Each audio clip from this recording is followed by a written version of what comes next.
Alors, petit test rapide de ce micro sans fil. Donc là actuellement je suis en train de faire la prise son justement avec ce micro, donc je pourrais pas forcément vous faire voir ni le récepteur ni le micro. Ce qu'il faut savoir c'est que là le micro est actuellement donc là sur mon t-shirt, donc à peu près à mi-hauteur, enfin au niveau de la poitrine. Donc là j'ai vraiment simulé le mode micro-cravate. Donc là il est à peu près à 20 centimètres de mon visage, de ma bouche, et orienté, on va dire, à peu près à 45 degrés, donc pas complètement vertical ni horizontal, mais vraiment à 45 degrés, pour simuler vraiment quelque chose d'assez réaliste. Donc bah voilà, c'est le meilleur moyen, je pense, que pour que vous fassiez une idée en fait de la qualité audio. Moi, de ce que j'ai pu tester, en fait, c'est plutôt correct.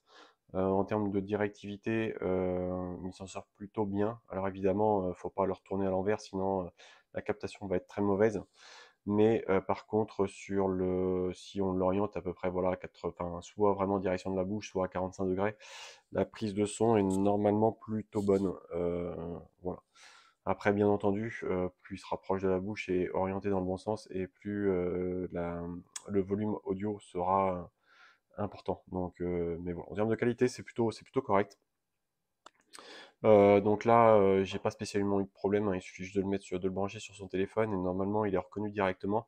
À noter malgré tout que j'ai un vieux téléphone, genre un OnePlus 6, qui a un port USB-C, et du coup c'est un port USB-C qui ne permet pas en fait la transmission de données, je pense, notamment là audio, donc en fait il reconnaît pas le micro.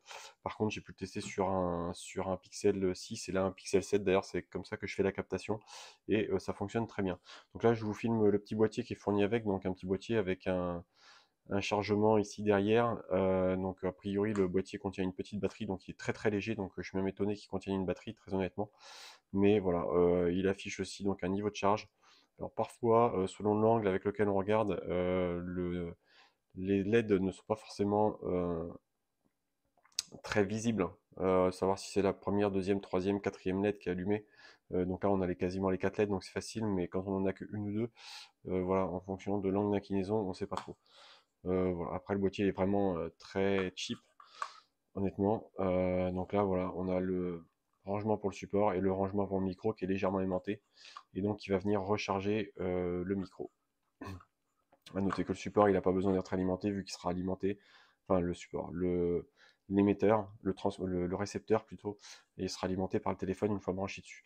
À noter également que je peux pas vous faire voir, mais du coup sur le récepteur, on a une prise USB-C qui va nous permettre justement, parce que vu que la prise USB-C du téléphone est utilisée pour brancher le récepteur, il y a dessus un port USB-C pour pouvoir recharger le téléphone en même temps qu'on filme. Donc ça c'est plutôt pas mal.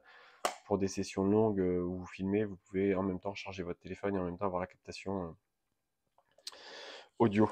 J'ai fait aussi également des tests assez éloignés, donc à peu près à 6-7 mètres, avec des murs entre deux, alors murs plutôt en placo. Pas de problème de latence, donc voilà, la transmission est plutôt bonne, on a bien un son qui est raccord avec l'image.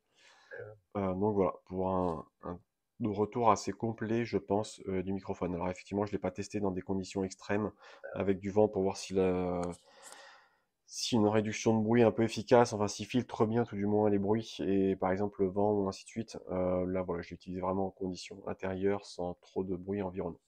Donc là j'espère que la vidéo s'est plutôt pas trop mal passée et que la captation audio s'est bien faite, et suffisamment intelligible et audible, hein, pour que bah, voilà, le test rentre plutôt bien et soit en concordance avec mes conclusions.